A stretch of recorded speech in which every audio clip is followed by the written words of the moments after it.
السلام علیکم ورحمۃ اللہ وبرکاتہ۔ اعوذ باللہ السمیع العلیم من الشیطان الرجیم، بسم اللہ الرحمن الرحیم۔ ربی اشرح لی صدری ویسر لی امری واحلل عقدۃ من لسانی یفقہوا قولی رب زدنی علما اللہم رب زدنی علما اللہم رب زدنی علما اللہم فقہنا فی الدین اللہم فقہنا فی الدین اللہم انی اسألک علما نافعا وعملا متقبلا ورزقا طیبا آمین۔ اللہم صلی وسلم علی نبینا محمد صلی اللہ علیہ وآلہ وسلم۔ سورہ التوبہ ہے، سورت کا نمبر 9 ہے اور پارہ کا نمبر 10 ہے۔ الحمدللہ سورہ التوبہ سے شروع کرتے ہیں۔ سورہ التوبہ بھی مدنی سورت ہے اور اس میں 129 آیات ہیں۔ یہ سورت تھوڑی لمبی ہے اور اس میں 16 رکوع ہیں۔ یہ 10 پارہ سے شروع ہو کے 11 پارہ تک جاتی ہے۔ دیکھتے ہیں سورت میں اللہ سبحانہ تعالیٰ نے کیا احکامات دیے ہیں۔ چونکہ مدنی سورت ہے تو احکامات سے ریلیٹڈ سورت ہوگی۔ سورہ التوبہ کو سورہ البراء بھی کہتے ہیں۔ براء جیسے کہ شروع جب آیت ہوتی ہے، پہلی ہی آیت براءۃ من اللہ، تو اس سے اس کا نام براءت بھی ہے۔ اور جو اکثر لوگ برات، شب برات یہ وہ کہتے ہیں، یہ وہ نہیں ہے۔ برات کا لفظ جو ہے وہ تھوڑا سا پازیٹیو نہیں لیا جاتا۔ برات کا مطلب ہوتا ہے بیزاری، کسی سے اکتا جانا۔ تو وہ جو برات ہے جو کنسیڈر یہ کیا جاتا ہے کہ وہ خوشی ہے، جبکہ اگر عربی میں مطلب لیا جائے تو وہ خوشی نہیں کہلاتی۔ برات سے مراد ہے بیزاری۔ اب جو ہے اس صورت کے شروع میں ہم نے ایک چیز نوٹس کی، میں نے بھی نہیں پڑھی، صرف شروع میں جب ہم نے دعائیں پڑھی تھی اس میں بسم اللہ الرحمن الرحیم میں نے پڑھی۔ اب اس صورت کے شروع میں نہیں پڑھی ابھی تک، کیونکہ یہاں پر صورت کے شروع میں بسم اللہ الرحمن الرحیم ہے ہی نہیں۔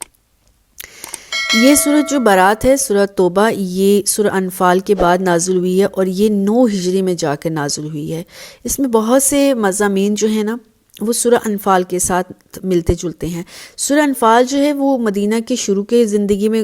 نازل ہوئی ہے، اور سورہ توبہ جو ہے وہ تقریباً 1/3 جو حصہ رہ گیا تھا ہجرت نبوی یعنی 9 ہجری میں جا کے نازل ہوئی ہے۔ اب اس میں جو ٹائم سپین جو ہے وہ تھوڑا ہے، لیکن کیا ہے کہ ان کے مضامین، ان کے سبجیکٹ، اس میں جو باتیں ہیں وہ ساری کی ساری سیم ہیں۔ سارے وہی مضامین، کافروں کے، مشرکوں سے جنگ، ان کے معاہدات، صلح، اسلام کی سربلندی کے جو احکامات ہیں، ہدایات ہیں، ان سب کو اگر یکجا کیا جائے تو پتہ چلتا ہے کہ شاید یہ پوری کی پوری ایک ہی صورت ہے۔ ہاں، صورتیں الگ ہیں، اور اللہ سبحانہ و تعالیٰ نے بھی جب بھی کوئی صورت نازل ہوتی تھی تو یہ صورت کے شروع میں بسم اللہ رسول اللہ صلی اللہ علیہ وسلم نے خود سے نہیں لگائی۔ اللہ حضرت جبرائیل کو یہ سکھلا کے بھیجتے تھے۔ جبرائیل علیہ السلام جو اللہ کے نبی کو قرآن سکھلاتے تھے تو ایسے ہی سکھلاتے تھے۔ اور اللہ کے نبی کو قرآن کیسے سکھلایا جاتا تھا یہ ہم بارہا طور پر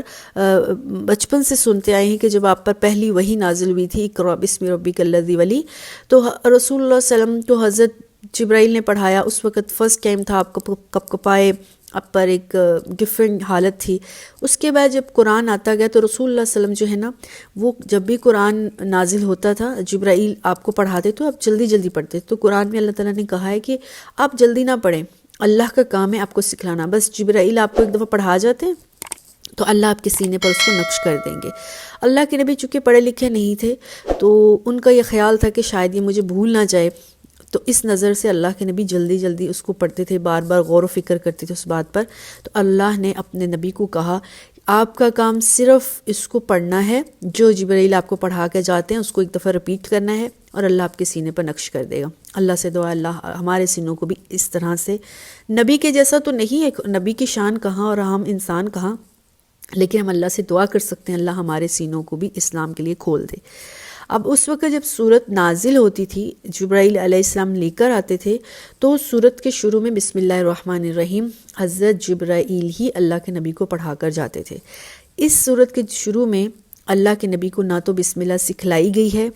اور نہ ہی اللہ کے نبی نے پڑھی، اور نہ ہی اللہ کے نبی نے ساری عمر پڑھی، نہ آگے سے صحابہ نے پڑھی، اور پھر اسی طرح سے یہ سلسلہ آگے چلتا رہا۔ تو یہ سمجھ میں آئی کہ اس صورت کے شروع میں اللہ ہی نے بسم اللہ خود ہی نازل نہیں کی، اور یا پھر ان دونوں صورتوں کی جو الگ الگ ہونے کی علامت ہی یہی ہے کہ دونوں الگ الگ نہیں ہیں، شاید یہ پورا ایک ہی سبجیکٹ ہے، ایک ہی بات ہے پوری، جو انفال میں سورہ انفال میں بات چل رہی ہے، جو سبجیکٹ چل رہے ہیں، جو موضوعات چل رہے ہیں وہی آگے چل رہے ہیں، تو یہ اس صورت کا حصہ ہی ہے یا پھر الگ صورت ہے؟ تو اس کے شروع میں جو بسم اللہ الرحمن الرحیم اللہ سبحانہ وتعالیٰ نے ہی سکھلائی، اس میں اللہ کی کوئی نہ کوئی حکمت اور اس میں کوئی نہ کوئی اللہ کی مرضی ہے۔ تو اب جب یہ سورہ نازل ہوئی ہے تو اس وقت جو ہے ہجرت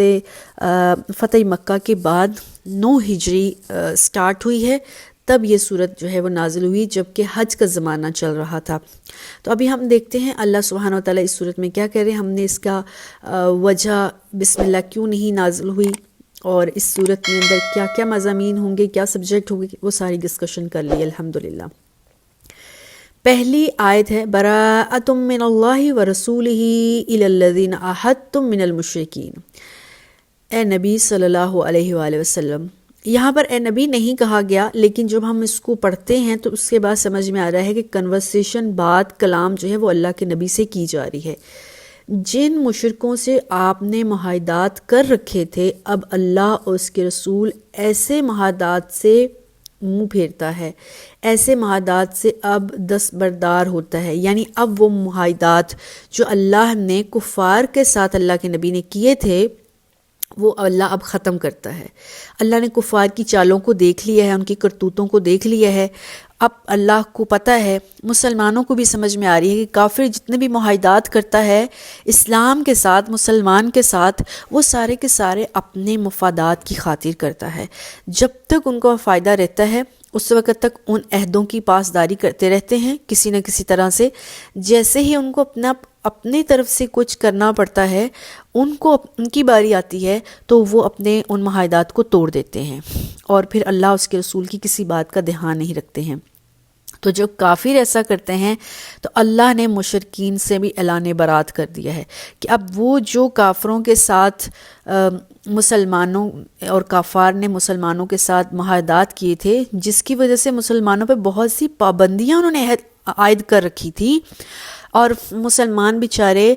معصومیت میں وہ ساری کی ساری پابندیاں کو سہتے چلے آ رہے ہیں، کافر کسی بھی بات کے اوپر غور و فکر نہیں کر رہے، وہ اسی عیاشی میں جی رہے ہیں۔ اب مسلمانوں کی وہ حالت کمزور نہیں رہ گئی کہ مسلمان دب کر رہیں۔ اب یہاں پر 3-4 سوال ہیں۔ پہلا یہ ہے کہ وہ کون سی پابندیاں ہیں جو اسلام اور یا پھر معاہدات ہیں جو اسلام اور کفر کے درمیان ہوئے ہیں۔ نمبر 1 یہ چیز دیکھیں گے کہ وہ عہد کون سے تھے اور پھر وہ عہد کیوں توڑے گئے، یہ دیکھیں گے۔ تو نمبر 1 عہد کون سے تھے، تو ہمیں اس کے لیے پیچھے تھوڑا سا ہسٹری میں جانا پڑے گا، صلح حدیبیہ کے اوپر۔ جب 6 ہجری تھے تو اللہ کے رسول صلی اللہ علیہ وسلم کو ایک دن خواب آیا کہ اللہ کے نبی خانہ کعبہ کی زیارت کر رہے ہیں۔ آپ جب صبح اٹھے تو آپ نے صحابہ سے ڈسکشن کیا، اب تو صحابہ اس بات میں اور زیادہ خوش تھے۔ اس سے پہلے جو ہے وہ 4 ہجری میں 5 ہجری میں کوئی غزوہ نہیں ہوا، 4 ہجری میں 2 ہجری میں ہم نے دیکھا ہے غزوہ بدر ہوا، 3 ہجری میں غزوہ احد ہوا، اور پھر 4 ہجری میں جا کے آگے جو ہے وہ کے اینڈ میں غزوہ خندق ہوا ہے۔ 4 ہجری میں کچھ چھوٹا غزوہ خندق نہیں ہوا، 5 ہجری میں غزوہ خندق ہوا ہے، لیکن 4 ہجری میں چھوٹے چھوٹے غزوات ہوئے، وہ کوئی زیادہ بڑی چیز نہیں تھے۔ بیس جو سب سے بڑا غزوہ تھا جس کو غزوہ احزاب بھی کہتے ہیں اور غزوہ خندق بھی کہتے ہیں، سورت پوری کی پوری غزوہ احزاب کے اوپر، اس خندق کے اوپر ایک سورہ نازل ہوئی ہے، سورہ الاحزاب۔ تو ہم دیکھتے ہیں کہ جو بدر تھا اس میں مسلمان 313 ہیں اور کافر 1000 ہے۔ احد کے اندر مسلمان جو 1000 بنے اور پھر اس میں سے عبداللہ ابن ابی منافق نے سازش کی اور مسلمان صرف 700 رہ گئے، اور کافر 3000 کا لشکر لے کر آئے تھے۔ اس وقت جو ہے مسلمانوں کو تھوڑا نقصان ہوا، جنگ جو ہے وہ برابر رہی، نہ مسلمان جیتے نہ کافر جیتے۔ آگے جا کے 4 ہجری میں اب کافروں نے گھر جا کے سوچا کہ اب اگلی دفعہ خوب اچھی تیاری کر کے جائیں گے، چاہے 1 سال ہمیں تیاری میں لگ جائے، ہم مسلمانوں کو ختم کر دیں گے۔ تو 4 ہجری کافروں نے جو ہے وہ پوری تیاری کے لیے لی، اور 5 ہجری میں وہ 10,000 کا لشکر لے کر مدینہ کی طرف تشریف لے کر آئے، تشریف کیا لے آ گئے، اور مسلمان جو ہے صرف پورا مدینہ اکٹھا کرنے کے بعد 3,000 بنے ٹوٹل۔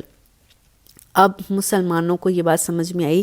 کہ مسلمانوں کے پاس بہت تھوڑا لشکر ہے، 1/3 ہے، اور کافر جو ہے وہ بہت زیادہ تعداد میں ہیں، تو کچھ ایسی حکمت عملی کی جائے جس سے کافر جو ہے وہ جنگ ہار جائے اور مسلمانوں کا اسلام کا بول بالا ہو جائے۔ چنانچہ سلمان فارسی اور باقی صحابہ کے ساتھ رسول اللہ صلی اللہ علیہ وسلم نے میٹنگ کی اور پھر جو ہے ایک خندق کھودنے کا جو ہے وہ پلان بنا۔ خندق یہ ہوتی ہے کہ ایک چوڑی جو ہے کھائی مدینہ کے سائڈ پر وہ انہوں نے کھود دی تاکہ کافر جو ہے مدینہ کے اندر اینکر ہی نہ ہو پائیں۔ جب وہ اینکر ہی نہیں ہوں گے تو جنگ نہیں ہوگی۔ تو اس طرح کافر آئے مدینہ کی طرف، مسلمانوں نے وہ خندق کھود دی، اور اس کے بعد کافر جب مدینہ آ گئے تو وہ مکہ کی حد کے اندر اینکر ہی نہ ہو پائے اس خندق کی دوسری طرف۔ اور مسلمانوں نے یہ ان کو رکھی تھی، ایک بات رکھی تھی شرط، اگر وہ خندق ٹاپ کے پار کر کے مدینہ والی سائڈ پر آ جاتے تو پھر جنگ شروع ہوگی، اگر وہ نہیں ٹاپ سکتے ہیں، نہیں اس کو پار کر سکتے ہیں تو جنگ شروع ہی نہیں ہوگی۔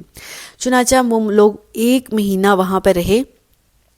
دوسری طرف خیمے لگا کے، سارا ان کا سامان جو بھی وہ لے کر آئے تھے وہ ختم ہو گیا۔ پھر اللہ سبحانہ وتعالیٰ نے بہت سے اس غزوہ کے اندر، خیر وہ ڈیٹیل کی بات ہے، اللہ نے بہت سی برکات مسلمانوں کو دکھلائیں، بہت سی اللہ نے اپنے معجزات دکھائے، جس میں بہت تیز آندھی آئی، ان کی ہانڈیاں ان کے خیمے تک اکھڑ گئے، مجبوراً ان کو دوبارہ مکہ واپس لوٹنا پڑا بغیر جنگ کے۔ تو سورۃ احزاب میں اللہ تعالیٰ نے یہ بات بڑی ڈیٹیل میں کی ہے کہ اب کے بعد کافر کبھی اسلام مسلمانوں کی طرف، مدینہ کی طرف، اسلام کی طرف آنکھ اٹھا کر بھی نہیں دیکھیں گے۔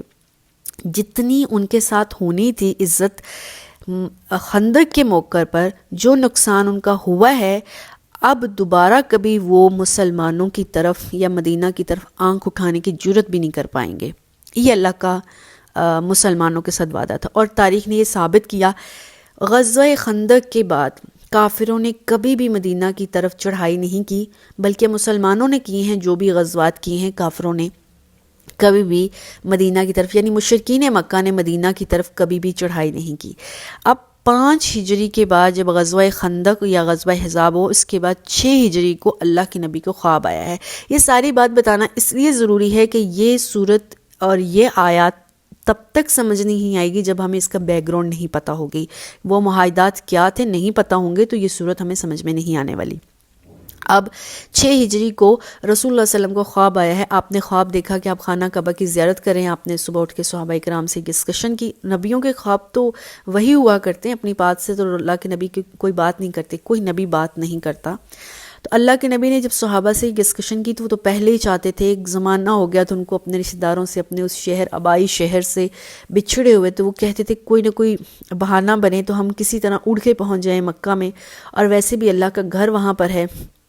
تو اب اللہ کے نبی نے مسلمانوں تقریباً 1300، کچھ 14 اور کچھ 1500 مسلمان کہتے ہیں، یہ لے کر اللہ کے نبی حج کی غرض سے، ساتھ میں قربانیوں کے جانور بھی ہیں، اور 2-3 مہینے پہلے ہی چل پڑے مدینہ سے مکہ کی طرف۔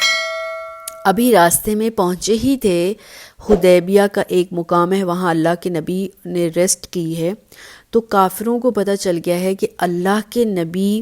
صلی اللہ علیہ وسلم مسلمانوں کے ساتھ مل کر ایک بڑی تعداد کے ساتھ مکہ آ رہی ہے۔ تو کافروں کو ڈر لگ گیا کہ کہیں یہ لوگ جنگ لڑنے اور ہمیں ختم کرنا نہ آ جائیں، تو انہوں نے آگے سے رسول اللہ صلی اللہ علیہ وسلم کو کافی لوگوں کو بھیجا، کبھی کسی گروپ کو بھیجتے تھے، کبھی کسی کو بھیجتے تھے، وہ جن پر ان کو اعتماد تھا کہ اللہ کے نبی ان کی بات کو سنیں گے۔ اس وقت ایک صلح ہوئی تھی، ایک معاہدہ ہوا تھا، وہ معاہدے کا نام تاریخ میں صلح حدیبیہ رکھا، کیونکہ وہ حدیبیہ کا مقام تھا۔ تو کافروں نے آ کر اللہ کے نبی کے ساتھ کچھ شرائط طے کی تھیں، وہ شرطیں کافی زیادہ ہیں، ہم 2-3 بس ڈسکشن کریں گے، اور یہ پہلی دفعہ تھا تاریخ میں کہ اللہ کے نبی نے کوئی ریٹن سٹیٹمنٹ یا ریٹن معاہدہ کیا تھا، اور یہ پہلی دفعہ تھا کہ as a governor, as a بادشاہ اللہ کے نبی نے اس کے اوپر سگنیچر کیے ہیں، اور پہلی دفعہ تھا اللہ کے نبی نے اس کے اوپر مہر لگائی ہے۔ تو اللہ کے نبی پڑھے لکھے نہیں، سگنیچر نہیں کر سکتے تھے، تو آپ نے اپنی انگوٹھی کے ساتھ اس کے اوپر مہر لگائی تھی۔ ان معاہدات میں کیا بات درج تھی تو حضرت علی رضی اللہ تعالیٰ عنہ نے اس کو لکھا، اور اللہ کے نبی نے اور جو کفار کے درمیان میں بات طے ہوئی تھی وہ بات یہ تھی کہ آئندہ اس سال مسلمان بغیر جو ہے حج کیے مدینہ تشریف لے جائیں گے، یہیں سے حج نہیں کریں گے، یہیں سے مدینہ واپس چلے جائیں گے، اور اگلے سال مسلمان آ سکتے ہیں، وہ بھی حج کرنے نہیں آئیں گے یا عمرہ کرنے آ سکتے ہیں۔ تو مسلمان بہت تھوڑی تعداد میں آئیں گے، اور ان کے ساتھ کوئی بھی تلواریں، نیزے، اس طرح کا جنگی سامان نہیں ہوگا، اور مسلمان تھوڑی سی دیر مکہ میں ٹھہریں گے اور وہ واپس چلے جائیں گے۔ تیسری بات یہ تھی کہ اگر مکہ سے کوئی مسلمان ہو کر مدینہ جاتا ہے تو مدینہ والے اس کو ایکسیپٹ نہیں کریں گے، اس مہاجر کو مکہ کو واپس کر دیں گے۔ لیکن اگر مدینہ سے کوئی کافر ہو کر اسلام سے پھر کر مکہ آتا ہے تو کافر اس کو واپس نہیں کریں گے، مسلمان واپس کر دیں گے، کافر واپس نہیں کریں گے۔ اب جب یہ بات لکھنی تھی تو حضرت علی رضی اللہ تعالیٰ عنہ گھبرا گئے کہ یہ تو ساری باتیں ہمارے خلاف ہیں، یہاں تک کہ حضرت عمر رضی اللہ تعالیٰ عنہ نے بھی کہا کہ اللہ کے نبی، ہم حق پر ہونے کے باوجود اسلام حق کا دین ہے، سچا دین ہے،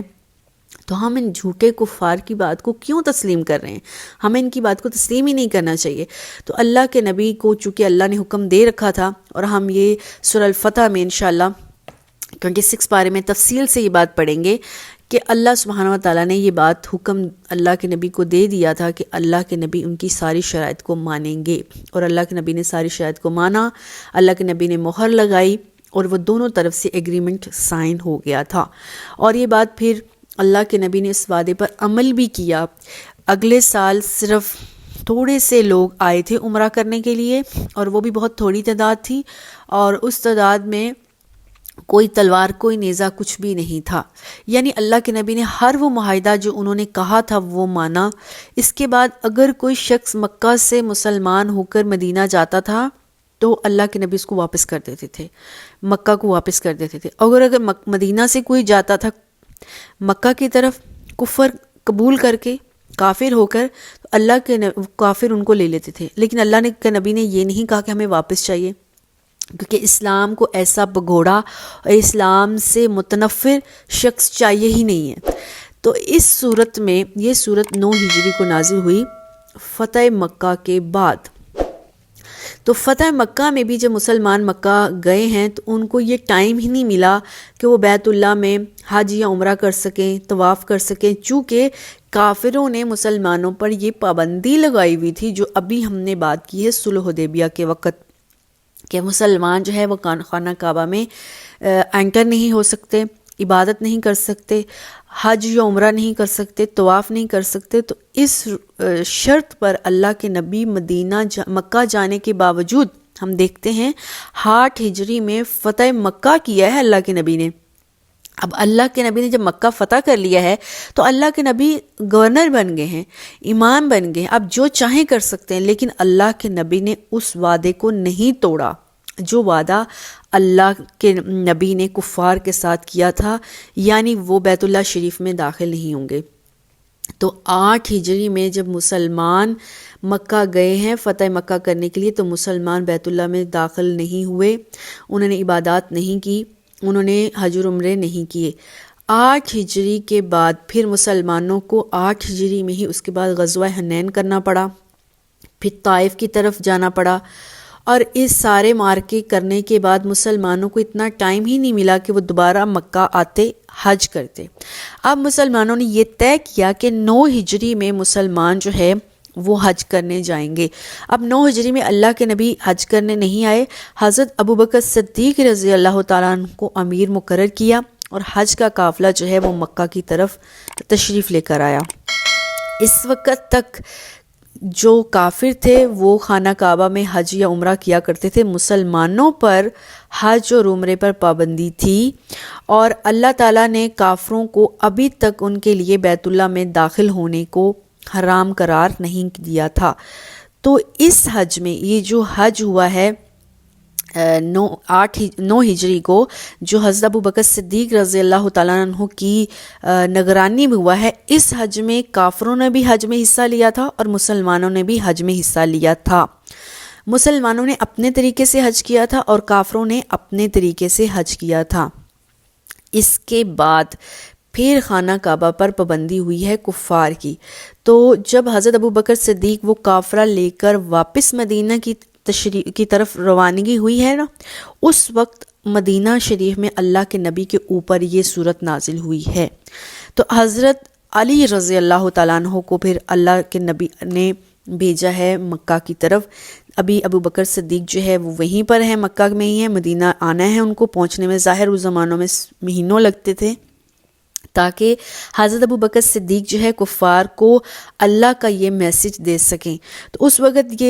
یہ سوچ بچار اللہ کے نبی اور صحابہ میں پڑ گئی کہ ایسا کون سا بندہ بھیجا جائے مکہ میں جس کی بات کافر اچھی طرح سے مان لیں، سن لیں، عمل کریں۔ تو پھر ساروں کی ڈسکشن کے بعد ان آیات، یہ جو شروع کی آیات ہیں، ان کے نزول کے بعد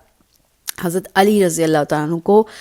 بھیجا گیا، اور حج کے عظیم اجتماع میں پھر ان آیات کا اعلان بھی کیا گیا تھا۔ اب وہ آیات کیا ہیں؟ براءۃ من اللہ ورسولہ الی الذین عاہدتم من المشرکین، اے کافرو جو مسلمانوں کے ساتھ تم نے معاہدے کیے تھے نا، آج کے بعد اللہ تعالیٰ تم سے وہ معاہدے توڑا ہے، اللہ تعالیٰ وہ معاہدے ختم کر رہا ہے۔ فسیحوا فی الارض اربعۃ اشہر، اب جو ہے وہ تم زمین میں 4 ماہ تک چلو پھرو، وَاعْلَمُوا جان لو انکم غیر معجز اللہ، سمجھ لو اللہ کو تم ہرا نہیں سکتے، عاجز نہیں کر سکتے، وَأَنَّ اللَّهَ مُخْزِي الْكَافِرِينَ، اور اللہ تعالیٰ کافروں کو رسوا کرنے والا ہے۔ آیت نمبر 1 میں ہم نے پڑھا ہے کہ اللہ سبحانہ و تعالیٰ ان سے معاہدہ توڑا ہے، اور آیت 2 میں اللہ تعالیٰ نے 2 نمبر آیت میں اللہ نے ان کو ٹائم دیا ہے کہ 4 مہینے تمہارے پاس ٹائم ہے، اللہ کی بات سن لو ورنہ اللہ تعالیٰ تمہیں رسوا کر دے گا۔ پہلی بات ہم جو ہے وہ پہلی آیت کے حوالے سے ہم یہ دیکھ لیں کہ جب اللہ کے نبی نے حضرت علی رضی اللہ تعالیٰ عنہ کو بھیجا ہے تو اس وقت کیا پیغامات دیے ہیں۔ تو حضرت ابو ہریرہ فرماتے ہیں کہ اس حج میں حضرت ابوبکر صدیق نے 10ویں تاریخ کو سب کے سامنے منادی کی کہ اس سال کے بعد کوئی مشرک خانہ کعبہ میں نہیں آئے گا، خانہ کعبہ کا حج نہیں کرے گا، نہ ہی کوئی ننگا ہو کر طواف کرے گا اور نہ ہی خانہ کعبہ میں آئے گا۔ اچھا، کافر جو ہے وہ خانہ کعبہ میں ننگے ہو کر طواف کیوں کرتے تھے؟ ان کی ایک اپنا سائیک تھا، ان کی اپنا ایک مینٹیلٹی تھی، یہ خیال تھا، وہ سمجھتے تھے کہ لباس پہن کے انسان میں فخر آ جاتا ہے، تو اللہ کے گھر میں عاجزی و انکساری سے رہنا چاہیے، اور یہ عاجزی و انکساری پیدا کرنے کے لیے وہ خانہ کعبہ کا ننگے ہو کر طواف کرتے تھے۔ اللہ تعالیٰ کو اللہ کے گھر کے اندر فحاشی برداشت نہیں تھی، اس لیے اللہ تعالیٰ نے اپنے نبی کے ذریعے میسج دیا ہے کہ خانہ کعبہ کا آئندہ سے کوئی ننگے ہو کر طواف نہیں کرے گا، یعنی مشرکین پر خانہ کعبہ کی اوپر پابندی لگا دی۔ نمبر 2، مشرکین کا کعبہ کا متولی ہونا بالکل بند کر دیا۔ ابھی تک مشرکین کعبہ کے رکھوالے تھے، اس کی نگہداشت کرتے تھے، اس کا صاف صفائی کرتے تھے، اس کے اندر جو بھی کام کرنا ہوتا تھا وہ مشرکین کرتے تھے۔ اس صورت کے آگے 28 نمبر آیت بنیں گی، اس میں تفصیل سے اللہ تعالیٰ نے بات کی ہے کہ کس طرح سے اب کافروں کو روکا گیا کہ وہ اس سال کے بعد کعبہ کے قریب بھی نہیں بھٹکیں گے۔ نمبر 3، یہ 4 معاہدے تھے جو حضرت علی رضی اللہ تعالیٰ لے کر مکہ پہنچے تھے حضرت ابوبکر کے پاس، تو وہ 4 معاہدے ہم نے دیکھ لیے ہیں۔ نمبر 1، آئندہ کے بعد کافر خانہ کعبہ میں داخل نہیں ہوں گے۔ نمبر 2، کافروں سے خانہ کعبہ کی متولیت، یعنی خانہ کعبہ کے وہ رکھوالے تھے، وہ ان سے یہ مرتبہ چھین لیا تھا۔ نمبر 3، جن مشرکوں سے مسلمانوں کو کوئی معاہدہ، کوئی صلح ہوئی ہے، کوئی ان کے آپس میں ایگریمنٹ ہیں، تو ان کافروں کو اللہ سبحانہ و تعالیٰ 4 ماہ کی مدت دے رہا ہے۔ اس 4 ماہ میں وہ اچھی طرح بات کو سمجھیں، انڈرسٹینڈ کریں، آپس میں مشورہ کریں، کافر مل کر، یا تو وہ اسلام لے آئیں یا خانہ کعبہ کو چھوڑ کر کہیں اور چلے جائیں، کیونکہ خانہ کعبہ کے اندر مشرکین نہیں رہ سکتے، کافر نہیں رہ سکتے، یا پھر اگر وہ ایسا نہیں کر سکتے تو وہ مسلمانوں کے خلاف جنگ لڑنے کے لیے اپنے آپ کو تیار کر لیں۔ اس صورت میں اب کیا ہوگا کہ اب ان کے پاس ساری آپشنز میں سے جو ہے مسلمانوں کی فتح ہے اور کافروں کو اس شہر سے نکالا جا رہا ہے، یا کافر جو ہے وہ مسلمانوں کے ساتھ مسلمان ہو کر رہیں گے، یا پھر مسلمانوں کے ساتھ جنگ کر کے کسی بھی صورت میں یہ ساری صورتیں ان کو کوئی نہ کوئی ایک برداشت کرنی پڑے گی۔ اب چوتھی بات کیا تھی؟ چوتھا معاہدہ تھا جن مشرک قبائل نے صدقے دل سے مسلمانوں سے معاہدہ کر رکھا ہے، امن کر رکھا ہے، ان کے ساتھ اللہ کے نبی یا اسلام بدعہدی نہیں کرے گا۔ یہاں کافروں سے اللہ تعالیٰ عہد واپس لے رہا ہے، جو بھی ابھی تک وعدہ تھا کافروں کے ساتھ اللہ تعالیٰ وہ عہد توڑا ہے، لیکن اس کے علاوہ عرب کے ارد گرد جو چھوٹے چھوٹے قبائل تھے، اگر وہ مسلمانوں کے ساتھ سیدھی راستے کے ساتھ چلتے ہیں، اس معاہدوں میں کوئی بھی ڈنڈی نہیں مارتے ہیں، تو اسلام ان کے معاہدات کی پاسداری کرے گا، جو وعدہ کیا گیا ہے اس وعدے کو پورا کرے گا، ان کے ساتھ اسلام عہد نہیں توڑا ہے۔ وہ کچھ گروپ تھے، 3 گروپ تھے جن کے بارے میں اللہ تعالیٰ نے بات کی ہے، بنو خزا، بنو کنانہ اور بنو زمرہ۔ یہ 3 گروپ ایسے تھے جو بڑی صاف نیتی کے ساتھ اللہ کے نبی کے ساتھ رہ رہے تھے۔ ویسے تو یہ مشرک تھے، لیکن ان کا اللہ کے نبی کے ساتھ سلوک اچھا تھا، انہوں نے کبھی کوئی عہد شکنی نہیں کی تھی، کبھی انہوں نے اعلان نہیں کیا، کبھی انہوں نے چھپ کر مسلمانوں کے خلاف کوئی سازش نہیں کی تھی، اس لیے اللہ نے ان کے بارے میں کہا ہے کہ ان کو اللہ تعالیٰ اجازت دیتا ہے کہ وہ یہاں پر رہ سکتے ہیں۔ وہ 4 مہینے جو ہے 10 ذی الحجہ کے دن یہ اعلان ہوا ہے، 10 ذی الحجہ 9 ہجری کو یہ اعلان ہوا ہے۔ یہ 4 ہم نے نکات پڑھے ہیں ابھی، تو وہ جو 4 مہینے اللہ تعالیٰ نے کہا نا کہ تمہیں 4 مہینے کی مدت ملتی ہے، 10 ذی الحجہ 9 ہجری سے لے کر 10 ربیع الاول 10 ہجری تک یہ 4 ماہ کی مدت ملتی ہے۔ 10 ذی الحجہ 9 ہجری سے لے کر 10 ربیع الثانی 10 ہجری تک یہ تقریباً 4 مہینے بنتے ہیں حرمت والے، جن 4 مہینوں میں کفار کو چیلنج دیا گیا ہے، سوچ بچار کا ٹائم دیا گیا ہے کہ کافر ان میں سوچ بچار کر لیں، آپس میں مشورہ کر لیں، یا تو وہ اسلام قبول کر لیں گے، یا پھر وہ اس ملک کو چھوڑ دیں گے، یا پھر وہ اسلام کے خلاف جنگ کے لیے تیار ہو جائیں گے۔ لیکن اگر وہ اپنے معاہدے پر صحیح رہتے ہیں، اسلام کے اگینسٹ نہیں جاتے، وہ قبائل، وہ لوگ، وہ گروپ مسلمانوں کے خلاف نہیں جاتے ہیں، جو اللہ کے نبی کے ساتھ ان مشرکین نے معاہدات کیے ہیں، ان معاہدات کو انہوں نے کبھی توڑا نہیں ہے، اور مسلمانوں کو ان کی طرف سے کوئی خطرہ بھی نہیں ہے، ان کے ساتھ اللہ کے نبی کا معاہدہ رہے گا۔ اللہ کے نبی ان سے معاہدہ نہیں توڑے ہیں، اللہ کے نبی ان لوگوں سے معاہدہ توڑے ہیں جو مشرکین مکہ ہیں، جنہوں نے اللہ کے نبی کے خلاف جہاد کیا ہے،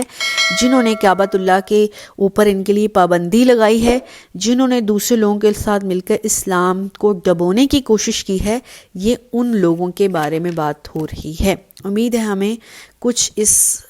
آیات کی سمجھ آئی ہوگی۔ ابھی تک ہم نے سورہ توبہ کی 2 آیتوں کو ہی ڈسکشن کیا ہے، لیکن یہ ساری تفصیل جو شروع میں ہم نے کی ہے یہ کرنی بہت ضروری تھی، اس کے بغیر جو ہے یہ صورت سمجھ آنے والی نہیں تھی۔ آگے جو ہے وہ اور تفصیل ہے اس صورت میں، انشاءاللہ وہ ہم نیکسٹ پڑھیں گے۔ والسلام علیکم ورحمۃ اللہ وبرکاتہ۔